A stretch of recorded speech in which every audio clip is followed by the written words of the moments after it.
What up, guys? Welcome to the Jiu-Jitsu podcast episode. Nobody cares. It's just a random arbitrary number, but we're here with you, episode 375. Today we're going to chat about an idea. I've likened this to sort of the idea that you want to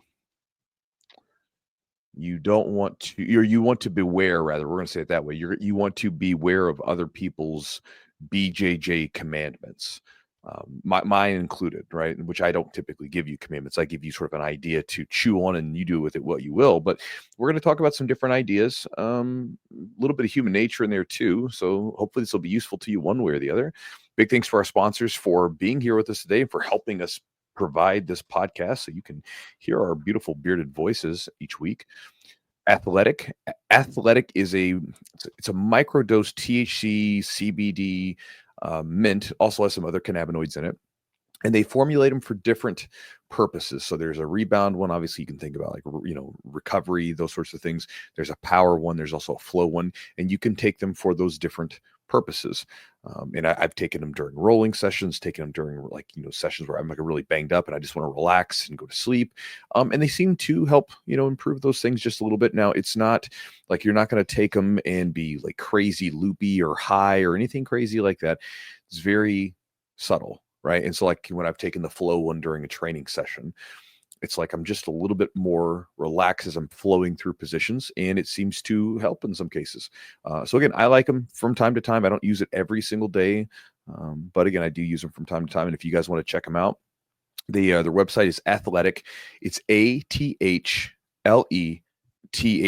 And so again, it's ATHLETHC.com.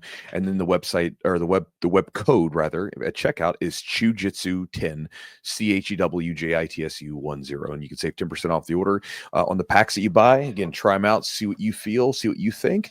Big thanks to our sponsor, Epic Roll. They are one of our longtime sponsors, and I've been getting my rash guards made through them for a number of years now, getting ready to get another batch of those rash guards made. So if you guys missed out on the rash guard order earlier this year, I'm going to get another batch of the colored rash guards, the ranked rash guards. So white all the way until black. And so you can check those out soon.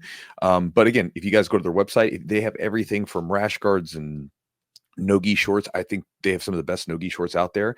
I get sent stuff all the time from big companies, right? They send me stuff and I don't know what it is, man. I don't care for a lot of the stuff. One big company recently sent me a rash guard and a pair of shorts, and like, I didn't care for the material of the rash guard. I didn't care for. I felt like it was a wetsuit. Like when you go like swimming, it didn't have that nice, like comfortable feeling that like the rash guard material typically does. And then the shorts, the waistband was really funny. I just didn't care for it. But anyway, they make really amazing stuff. They have great designs, great customer service. And if you guys want to check out some of their stuff and save 20%, go to their website at epicrollbjj.com and save 20% on the order with the coupon code Chewjitsu20 for 20% off your order. Also, if you guys want to check out our sponsor, Charlotte's Web, they are one of the OGs in the CBD space. They're third-party tested to ensure the purity and the quality and the legitimacy of their product, because again, CBD is an unregulated market, so people can put or not put whatever they want to in those bottles and sell it to you. They're much more stringent about that stuff, and again, they've been around for a long time. They make everything from CBD products to CBN products, which are great for sleep, which is one of the ones I like using. And they also have things like functional mushroom products where, they take like a mushroom, like actually got some over on the side here. It's like the lion's mane or reishi or whatever. And they all have different effects, and you can add those into your supplement routine. Again, just like any supplement, they're great. They're not going to be some miracle drug or whatever, miracle pill. But if you're already doing the right stuff in all these other areas, they can help move the needle for you a little bit. Their website is charlottesweb.com. The promo code is Chewjitsu30 for 30% off the order. CHEWJITSU 30. If you guys want to support the podcast directly, rolling over to the website, patreon.com/the Jiu-Jitsu podcast. And when you get there, you can see a list of all the perks that we have, right? And you can see how you would like to join up, right? There's different levels of membership available to you. And when you join up, you'll get access to a big buttload of content that we've produced. Most importantly, I think most useful for a lot of people would be the routine that Eugene created years ago, which is a stretching and warm-up routine. Not super exciting for most people, because most people people want to have like the newest submission, whatever. But if you're one of these people where your body's tight and rigid, you wake up in the morning, you're stiff, all that kind of stuff, it would be nice to have a good stretching and warm routine for your body designed specifically for jiu-jitsu people who could then, allow you to recover faster, feel better in the mornings, those kinds of things. So again, if you guys want to check it out, you get that and a lot more at patreon.com/the Jiu-Jitsu podcast. Last but not least, guys, if you want to join my Chew crew and become a member of the Chew crew and get a daily email from me that goes into all sorts of different stuff, everything from the books I'm reading to specific jiu-jitsu tips to just anything and everything. Anything that I could think could be useful to you on and off the mat, I include in those emails. I think a total of around like 70,000 people plus have subscribed, and thousands of people read it every single day. And so if you guys want to check it out, you can go to my website at chewjitsu.net/join. And when you join, you will get access to the email, and then you will also get a free ebook and video sent to you. And the ebook and video will give you about 12 different strategies on how to implement more specific training during your rolling. So if your gym doesn't do a ton of specific training, situational training, this is a way to do it. And also, too, if you just go to open mats and you want to get more from those open mats, then you need to do so with deliberate training. And it's a way to be able to move the needle forward in specific positions, to actually know if you're getting better, and honestly, to get a lot more motivation, because when you actually have a goal, that can be one of the most motivating things. Most people are unmotivated at times because they don't know what they're chasing. So if you have a specific goal you're chasing, boom, you that motivation comes from that. So check it out at chewjitsu.net/join. And let's get into this podcast. So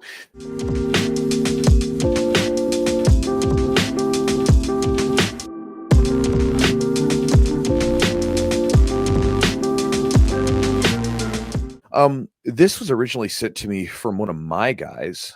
It was an article about Henry Akins, who is a well-known black belt in the community, and he basically was just saying that half guard is not a great position. It's just basically dogging it, saying it wasn't good, right? And for this and that. And one of my students, who obviously knows I'm a big half guard player, I'm a big proponent for it, he's like, Chewy, what do you think about this? And he's like, maybe this would make a good video or podcast. And so when I saw that, actually, first off, let me start here. Like, I like Henry. Like, I've met Henry a few times in person, always been cool with me. Talked to him a few times online. He's been on our podcast before. Mm-hmm. Yeah. And I also do a camp in Costa Rica that he does as well. And I've heard from the people that have trained with him that he's a phenomenal instructor. So no beef there, right? I can like someone and disagree with them. And again, when you talk about jiu-jitsu, to me, it's art. It's not math. Like math, there's an absolute objective yes or no, right? 2 + 2 is 4. That's it. There is no, well, it's sometimes, no, it's 4, right? But jiu-jitsu, it's like, well, this is an art form.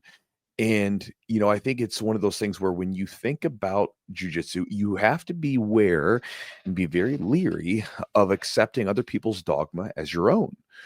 Because, let's think about, for me, go to this half guard idea. Half guard has served me very well in jiu-jitsu competitions. I've even used it a couple times in MMA fights to wrestle up from a position, right? It's a fabulous position. It's been terrific for me. Tons of my students use it. When I first started using half guard, I remember hearing this idea that half guard was half past, that it was, not this, not that. Basically, people talked bad about it, 20 years ago. But it was working well for me, so I kept going down the rabbit holes. Like, well, you say it's not working, but I can't change the experience that I'm having, that this damn thing is working. That I'm sweeping people, that I typically don't feel good from full guard. My body's not really built that well for a lot of full guard attacks, but half guard, I'm wrestling up, I'm taking the back. I remember being in a tournament in 2010, and I remember going up against guys that were all like, the smallest guy I went against was 255. I was maybe 210 at the time. Huge dudes. There's one guy's 315. Literally used half guard on all these guys. One of the guys I went against was like an Ohio State wrestler, a champion wrestler. Like, he was an Ohio State champion, or a champion in Ohio, the state of Ohio. And he was the champion. He was freaking tough dude. 275, huge dude. I couldn't play full guard on him. It was too big. But I could wrestle up and take his back from half guard, right? Did that and was able to get some points and win the match. And, I think about some of the other dogmatic views that I've heard in jiu-jitsu. I remember back in the day, people would say that, guillotines for instance, weren't good submissions. They'd say, oh, they work against the guys who are like MMA people, but they don't work against good jiu-jitsu people because people didn't get on their side and really get that high elbow and get that arm under. They would just like extend and it turned into a neck crank. Now later on, we saw like guys like Marcelo use the high elbow variation. You're like, oh, Renzo Gracie, another one example. Maybe we just weren't using it right. And then there was, let's think of John Danaher, right? Like people will, I think rightly conclude that he's one of the best coaches that we have in jiu-jitsu, right? One of the best. And, when you think about some of the things that him and his team changed, the two ones that I think of is leg locks and back mount.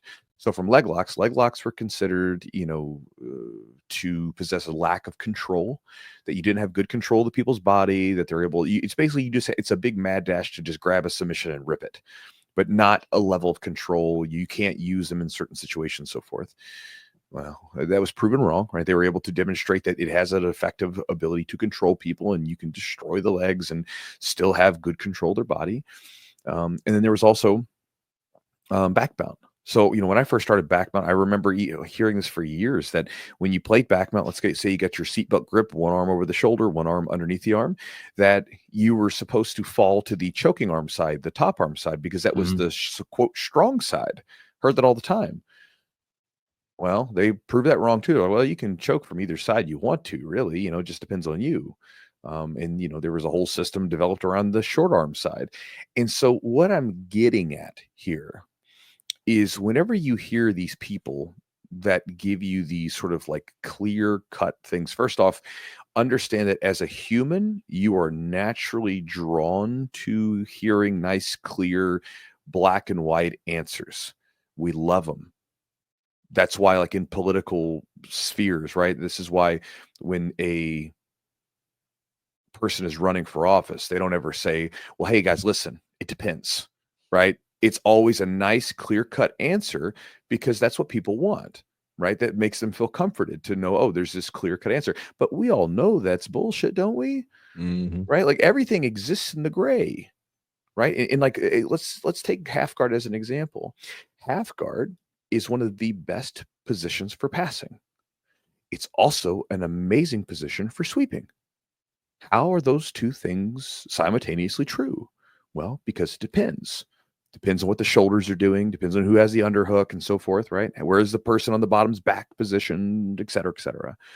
So it depends, right? So you are, as a human, we're always drawn to these nice, clear-cut answers, and then we want to adopt them, right? Oh, yeah, let's take this in. And, you got the 10 commandments. Everybody's trying to make their 10 commandments. Look at the dieting space. It's always like, hey, it's not that you can eat pretty much whatever you want to, and it just depends on like your caloric intake. No. This is this one food that you've never even thought about. This is the food that's getting you right here. This is the one you got to take. Or, the one that you'll see sometimes with like the fitness influencers is like they'll pick up some esoteric, amino acid or supplement or whatever. And they'll say, oh no, this is it. This is the thing you've been missing, man, right here. This is it. You just need more of this, or you have too much of this. And again, it's nonsense. And it's just meant to, control you and extract something from you. At least that's the way I see it, right? And so again, we know that things exist in gray areas, and so does jiu-jitsu. Jiu-jitsu is an art form, and things, again, change, and they're constantly being evolved. And every time I've seen a dogmatic view of like, this is the way, I've always seen exceptions. And in some cases, I've seen those dogmatic rules completely destroyed. And so for you guys, when you see these different things, I'm not saying that rule couldn't be good for you. Maybe half guard's not a very good position for you. Maybe it doesn't work for you. But you should figure that out for yourself. Like, listen to people's ideas and then try them on like a pair of shoes. See how they fit. How do they work for you? Good? Bad? Maybe I'll try these on later on. These don't feel right for right now. Or maybe these fit perfect. I don't know. But you got to figure that out for yourself. And I say that because, it's so easy to get locked into things, and then all of a sudden, you miss out on what could have been something very useful to you. And for me, if I think about with some of the advice that I was given very early on that I didn't listen to, half guard being one of them. If I had said, oh man, I don't need to play half guard, I would have missed out on one of my best positions that's been incredibly beneficial to me. That's helped my game out a ton, both in MMA and jiu-jitsu and everything. So I share that with you guys.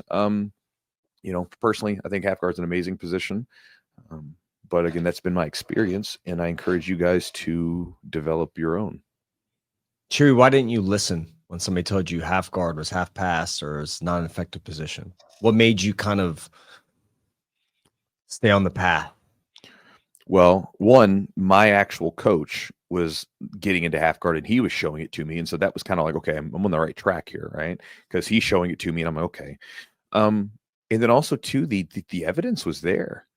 I mean, like for me, it's like, how can this is working for me. So if it's working for me, how can I'm sweeping people. How can I say this is not a good position? I mean, it's just maybe I have to learn how to use it better sometimes, but it's working. And so for me, I couldn't get away from the results of it. If I was getting smashed left and right and nothing was working and someone said, hey, this isn't really a good position, maybe I would have been able to listen. But when things are working, it's like, what are you going to tell me to not do this anymore? This is like in the gym. Sometimes students will come up and ask me, hey, Chewy, what do you think about, this? And they'll show me some movement or grip or whatever. And I'll ask them, how's it working for you? And if they say, oh, I'm able to use it all the time. I'm like, keep doing it.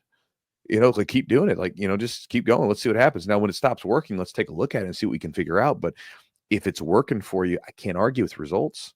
And so for me, I think I just went to it because I wanted to be successful and it was giving me success. So, that's like that's like someone telling you that, maybe you got into some business venture and they're like, oh, this isn't the right kind of business. You don't want to be in this kind of business. But meanwhile, you're making money. Like, you're like, well, wait a second. Like, I'm making money hand over fist. Everything's going well. Like, it's not working. Like, if it stops working, maybe I'll listen. But while it's working, I mean, I'm going to keep going. So I think it's that. I think it was a good position. And then also too, my primary coach was telling me that it was a good position. But then when I would go at certain gyms, they would sort of say, hey, half past, not an effective position, it's not a part of the core fundamentals of jiu-jitsu or whatever it is.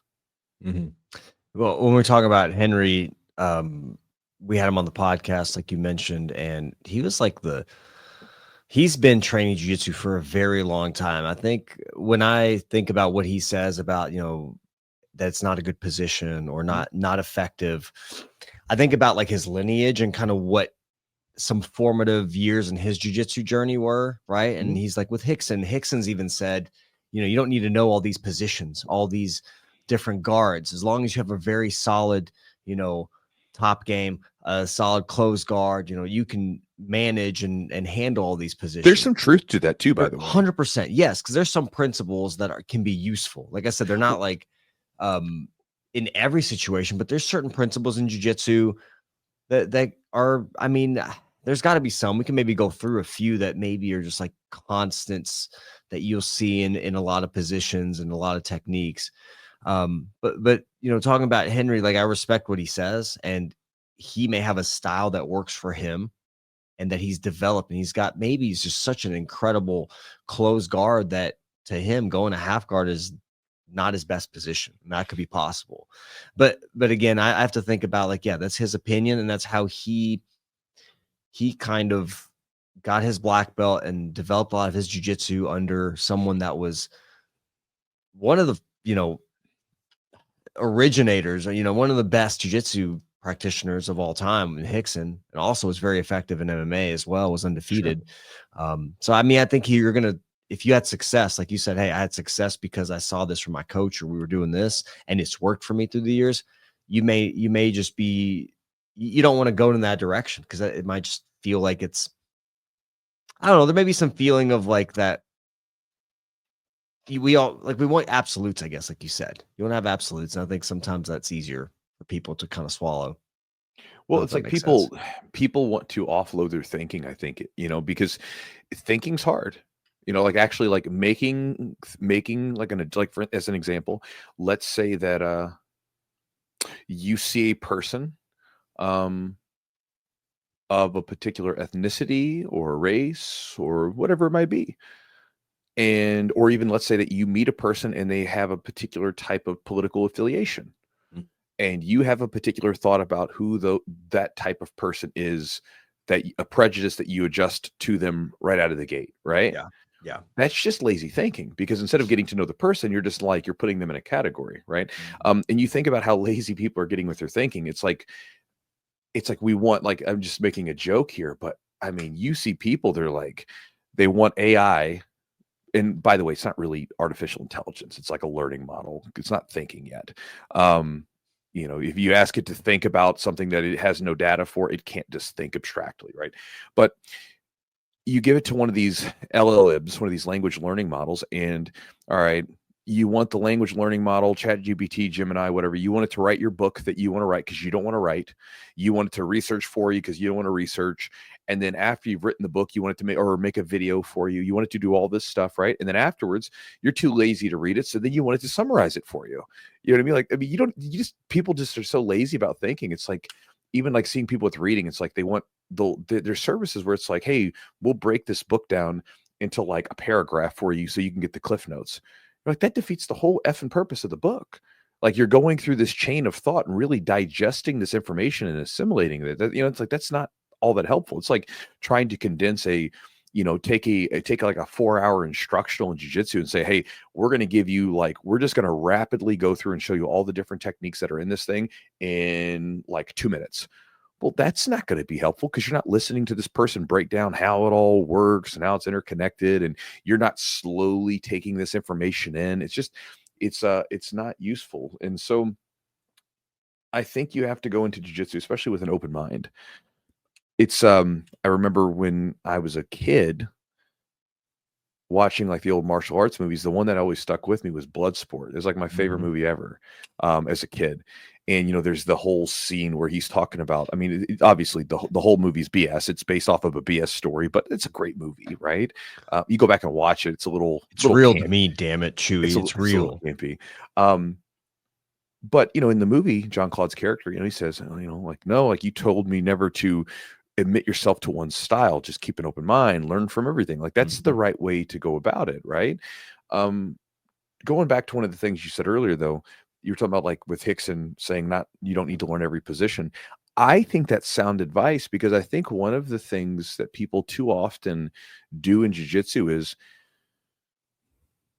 they lose sight of just like the fundamentals. They lose sight of what's working, and then they feel like they have to chase the shiny object. Okay, there's this new position that someone's using. I got to learn this. Why? Why do you got to learn it? If you want to, it's fine, but you don't necessarily have to.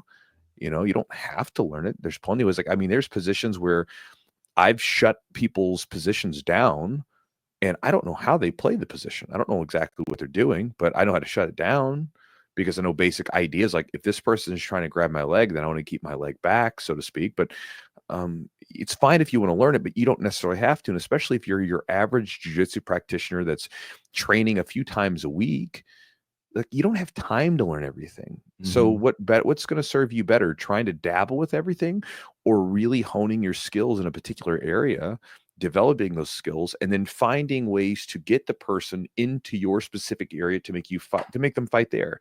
Far more effective. And there's a lot of positions that are sort of on the fringes that I don't think you really need to mess with that much unless you want to. So I think there's a lot of wisdom there. Which, again, in jiu-jitsu, there's always this is another sort of human nature thing. It's like shiny object syndrome. That's why you'll see this if you go down the aisle of like a detergent, like laundry detergent. Everything's new and improved. You're like, which doesn't make any sense, because if it's new, how is it improved, right? And you'll see like Tide, right? And it's like there's Tide with like some sort of oxy booster, there's Tide with some green gel that you squirt in there. It's all just Tide. It's damn laundry detergent. That's all it is. There's actually those companies back in the day, they found that people would just switch every now and then. They would switch to other products just for whatever reason. Yeah. And so they would actually create competitor detergents to compete with them. And so they basically, I think Tide created Coast. I could be wrong, but it was a different detergent, and they created it and sat it on the shelf right next to Tide. So this way, when they were getting ready to try something new, they would try one. It's like the fake one that they made, right? Yeah. But it's all the same stuff. And so you see that, like, people just want to try stuff that's new. I just, as a random sort of side tangent, then I'll throw it back to you. I talked with a business owner we just started doing a coaching program together. So, he's like having me look at some stuff with him to try to help grow his gym. Right. And so we're talking and I'm listening to his thing and I start identifying a few things that were working for him in the past. And I said, well, why don't you still do those? Why don't you still do those things? Because you said those things were working for you a couple of years ago. And it just sort of, he like got distracted. Like, Mhm. oh, I don't know, like got away from it. And you see this in jiu-jitsu all the time, right? Like you have some moves, some techniques, some positions working for you, and maybe you get bored, which is a reasonable thing. You want to change something up, but basically people move away. I'm going to go do something else for a little bit, right? And so I'm not saying that's a wrong thing to do to try new stuff, of course, but I think there's real value in really hammering down like the area that and doing something that and again fighting against this human urge to like have to bounce around all the time for novelty and really finding love for that deep development of skill to instead of having the wide sort of knowledge, have like that deep knowledge, especially if you're training a couple times a week and you don't have the extra time to devote to just being a mat rat and living on the mats, right? Yeah, well, it's that those two extremes. Like you even mentioned, like hey, most of the stuff is in the gray. Like you don't have the extreme of I'm only going to do what I'm going to do no matter what versus I'm going to try to learn every technique. You're in the gray. Sometimes you're going to need to learn a few things like how to maybe Yep. defend yourself against certain techniques or how like what are some positional tips to focus on like okay, if they're going for my legs, I'm going to get my legs back. I'm going to do a certain type of guard passing versus, stepping in split leg passing kind of stuff where I give them my leg essentially. You may do something where you're trying to pass from the outside or keeping your legs back in a standing passing. Just an example. Do you think, and I was just thinking about this, let's see if we can kind of break this down like old school jujitsu and then modern jujitsu. Like, what do you think is I have some ideas, but I'm curious what you think. What is like the distinction between the two first? Because that's gonna like, I think Chewy, you probably and I probably developed somewhat. I developed somewhat with that old school kind of mentality initially, and then as I got into like the purple belts and stuff like that, it was more of the modern jujitsu game was really developing. So, what do you think the distinction is between like old school and like modern jujitsu? Man, I don't know. I think sometimes it's just like maybe a marketing ploy, or like people say it and they don't really know what they mean, or maybe it's one of those things where you know it when you see it. But like I think about because sometimes I see like modern jujitsu. I'm like, what the hell is that? Like, I'll watch like you can go watch. There's a lot of really good modern jujitsu practitioners who use full guard. Like, what do you mean, Yes. freaking full guard? They're doing modern jujitsu, whatever the hell that is. But I think if I had to put some sort of classification behind it and say like, what is modern, what is traditional, whatever, I think it would center around the idea of a fight. So Yes. basically, when all of us got into jujitsu back in the day, at least like when I first started, as an example, basically everything was always centered around how, like in the back of your head, you're thinking about how would this work in a fight. So I mean, this is like Chris Howder's idea of like you train sport but you think street. So you're Yes. always Yeah. kind of in the back of your head thinking like, hey, how does this apply to like a street fight or a fight situation, right? That was always in the back of our heads. And we would occasionally like, do sessions where we would sort of structure it around the fight.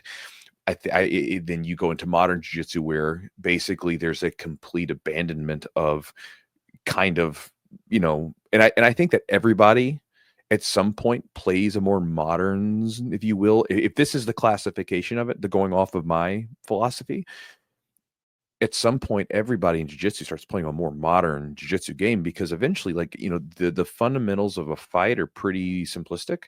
And when you're playing jiu-jitsu versus jiu-jitsu, what you tend to do is you start to engage in more and more strategies that diverge from being effective in a fight because you're no longer in a fighting situation, you're in a jiu-jitsu versus jiu-jitsu situation. And so you develop a whole different game. Now, if you came up like me and you always had this core fundamental game of how to control space and distance and so forth and so on, how this applies to a fight, then you always understood of like, well, how do you you understood what you needed to do in order to go from fight to jiu-jitsu. So for instance, if it's jiu-jitsu for a fight, you really have to be mindful of your distance and your manage, like controlling Sure. that, so they can't like for as an example, just for you guys listening, we spend and we pretty much live in the mid range. So if you think about like when you're on the feet wrestling, you're basically at a bit arm's reach at all times. If you're on the ground, you're basically gripping up onto someone and your hands are completely away from your face. Well, in a fight situation, those things would be terrible because you're in the mid range where they can hit you. And if you're not protecting your face, you're going to get hit, right? So in fighting, it's much more of a going really close or you're far out and you're never really sitting in the mid range. And Mhm. it's a different sort of feel. And you execute everything off your back with far more urgency. And so again, but when you go to you understood how to do that. But when you go to modern jiu-jitsu, or if you wish, or sport jiu-jitsu, basically it's just a game where you're not worried about that because you're trying to beat another jiu-jitsu practitioner, and the advanced strategies of jiu-jitsu versus jiu-jitsu tend to veer from the more simplistic fundamental strategies of fighting jiu-jitsu. So if I had to make a classification of what the hell modern jiu-jitsu is, I guess that would be it. But otherwise, I don't know. Maybe someone else has a better definition of it, you know. That's what I was thinking. I was honestly like old school jiu-jitsu is more self-defense. I would say it's more geared towards self-defense. I'd say modern jiu-jitsu is more sport, more competition type. I wouldn't even It- say self-defense. I would just say fighting, because it's like self-defense, like, you know what I mean? So like what I'm saying is like a fighting situation, because yeah, self-defense is one thing, yeah. but just a fight, even like an MMA fight, like you're pulling full guard and you're locking the person up, or you're clinching up on them, you're doing these things. All that stuff is usable in a fighting situation, also usable in a self-defense situation if needed. Yeah. And that's like when you look at an MMA fight, which is as close to a fight that we're gonna have, obviously there's different things with a street fight, but you don't really want to be in close guard. I mean, you can be. It's not always ideal because you have guys like, Mark Coleman, who was incredible at being in somebody's close guard and ground and pounding from there. Tito Mhm, Ortiz was really good at that too. And then Mark Kerr was another one. Like, so that mhm. sometimes close guard isn't the best position. Um, Well, it and we depends on look, it depends on the training of the person, right? So, I mean, because again, when you're yeah, talking about like as an example, if you're fighting someone that's untrained, like in a fighting situation, like yeah, a self-defense situation, it's generally laughably easy to control them because they have no idea what they're doing. Like one of our guys, Victor, that was there last night, yes, he he he was basically hanging out with some buddies. They were camping, and one of his buddies wanted to go in the grass and wrestle, and they had a couple drinks in them. And he's like, "No, I don't want to sure, do this." But the guy kept egging him on, and so he like submitted him twice, and the dude still didn't was like, "No, let's go again," And then he did it again the third time, and so it was. And he said he was kind of nervous at first because the guy was pretty big, much bigger than him. But he said it was just so easy to control him on the ground, and he's like, it's so easy. And so you see yeah. that kind of stuff where you find that. Hmm. Yeah, and it's a weird because people react differently too when you in that situation.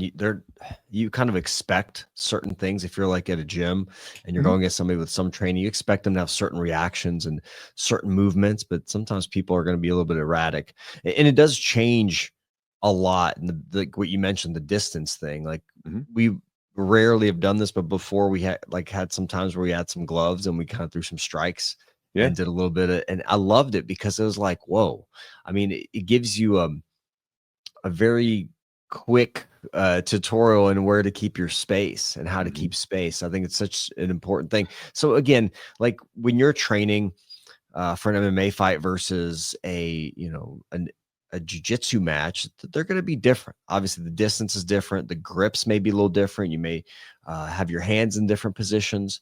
But one thing, like we talked about, we looked at like the article that talked about the effectiveness of Mhm. half guard, and we saw, and this is I'll link the article from bjjee.com, and they said that like there's not a ton of sweeps in MMA fights, but of the 90 that are recorded, like almost half, like 48% were sweeps from half guard. Mm. So like that's pretty telling. Like, I mean, that says like, and plus, you can use that position to stand up. Like you have half guard, you can kind of start to you control the distance a little bit. You can be really tight in or further away and use your legs to create some space. A lot harder to do that in close guard, I think. As far as sweeping or or getting up. I think it's a lot easier to probably sweep or get up from a half guard position on bottom. Yeah, I mean, it's definitely easier to wrestle up. That was one of the reasons why I liked half guard. And if I have a student who comes in the gym who's a wrestler, I pretty much always start to steer them in the direction of half guard, so they can utilize their wrestling to come up from the position to at least have a basic guard to begin with. Half guard can also be very easy to get from scramble positions, so it can be very useful when escaping. And I think that there are submissions from half guard that you can set up, but obviously with full guard, and you see this more in MMA, you see more submissions come from the full guard, right? So the half guard is generally a sweeping position, whereas the full guard is a little bit more effective for submissions. Yeah. So well, and half guard's more of like it's like you said, you can't submit there, but it's like a very transitional position, meaning you can sweep to get into other positions. You can stand up, you can do a lot like arm drags. You can go from half guard to butterfly to close guard to different variations of half guard, like a knee shield.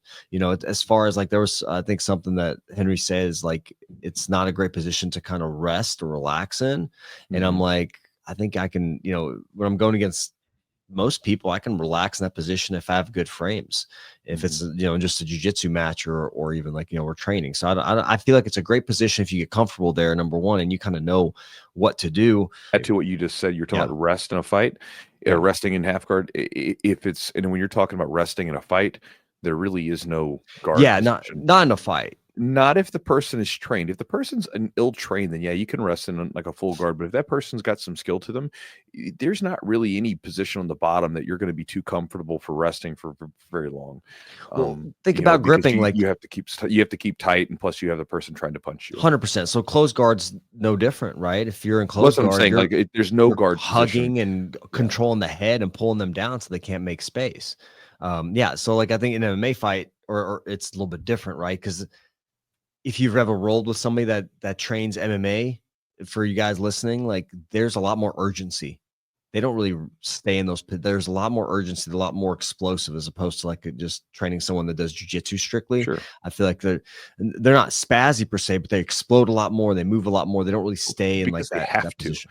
100%, you have to, because yes. everything has to be faster, and especially on the bottom, like when you decide to execute a technique from the bottom, it has to be 100% to go.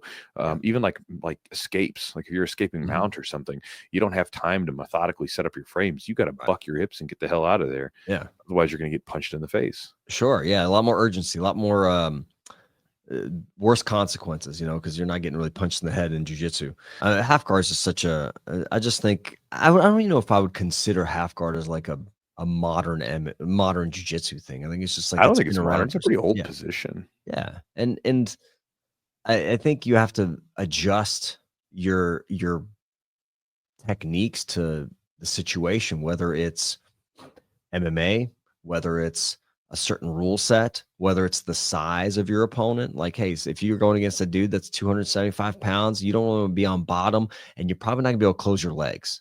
That's just the nature of it. So if you can't close your legs, you're gonna have a little bit of a harder time controlling this person on top. So half guard may be the only option you have, or using a butterfly or feet on the hips type thing, but close guard is probably not an option in every situation. So I think it's just having a few options, you don't have to know everything, but having a few options from top, bottom, things like that, sweeps, ways to kind of reposition yourself. I think it's just useful to have, not being so like set in your ways. I think there's always stuff to learn. That's the thing about jiu-jitsu. There's always things that are going to develop, and it's going to make you question what you know and how you did things. And I think that's important. That's what helps with the evolution of the martial art.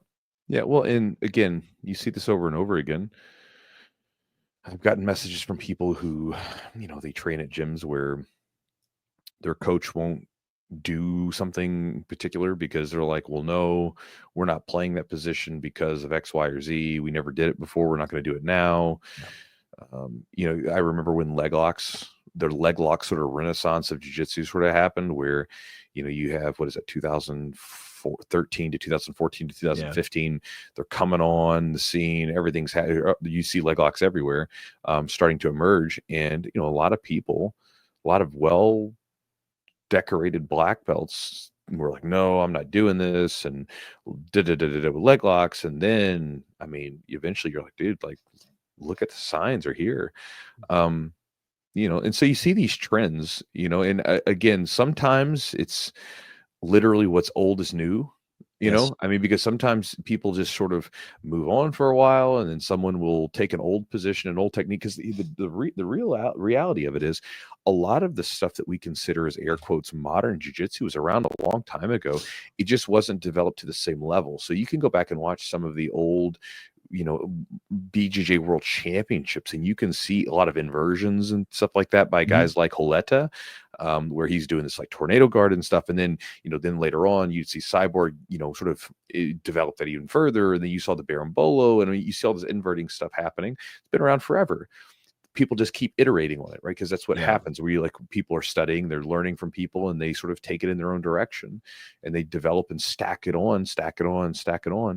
And so you see these people periodically who will just resist stuff. And you're like, I'm not saying you got to take everything, but it's worth dabbling with it at least. You're seeing this now where it's like, okay, it's the ecological CLA approach. You're seeing a lot of that. And a lot of people who have never done any sort of situational training, they're like, and that's not a part of their training or whatever. They're still very resistant to the idea.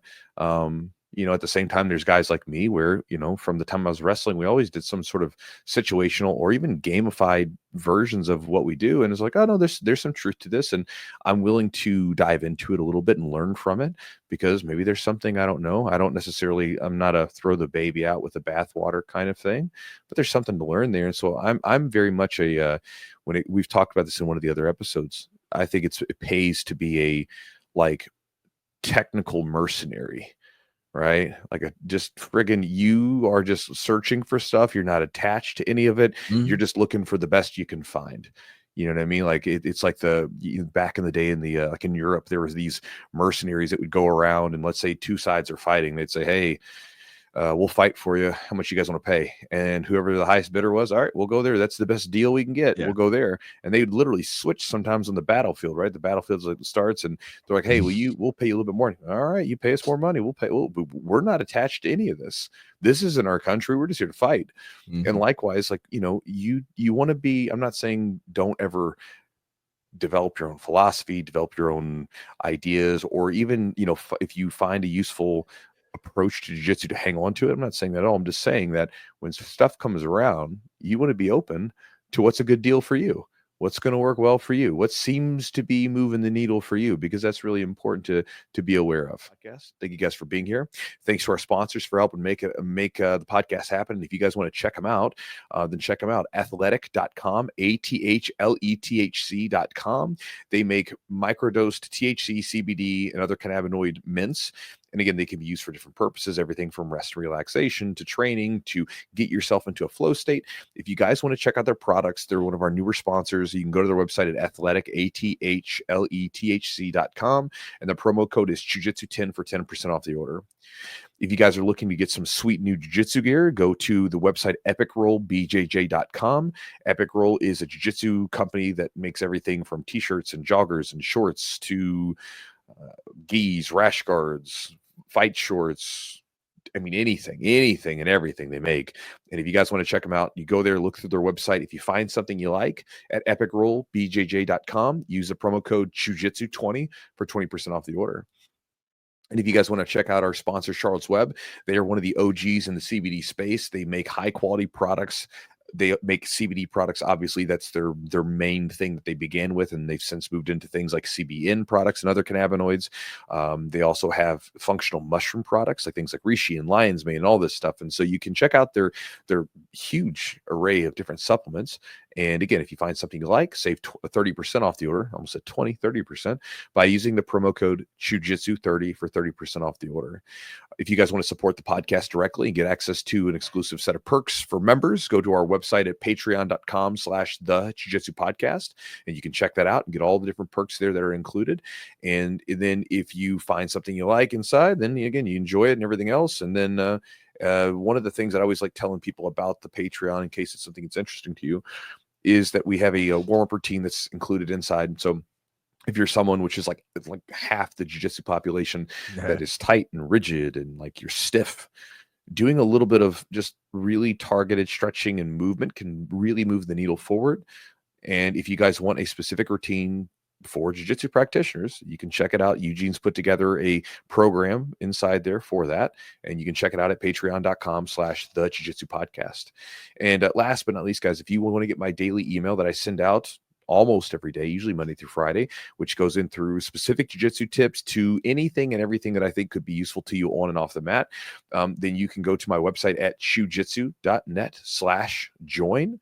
And when you join up, you'll get my daily email. And then afterwards, you will get you'll get a free ebook that I send out whenever someone subscribes, which goes into specific training tips for how to be more focused during your training. So again, when you go into your open rolling sessions, you can get a ton from them, or, you can get not much from them. And so one of the things that you can do is be more deliberate with your training. And in the ebook and a video that I send with it, I should give you about 12 different strategies on how to do that. It's a way to improve faster, and you're doing it during your open rolling session. So if you're someone that doesn't have a ton of time to train, you don't have extra drilling time, so forth, so on, it's a way to extract more from that drilling, or more from that training time rather. And you can do this as a white belt or black belt, doesn't matter. So you can check that out at chewjitsu.net/join. So guys, with that said, thank you so much for being here. Hopefully you guys had a good time with us, and we'll talk to you next week.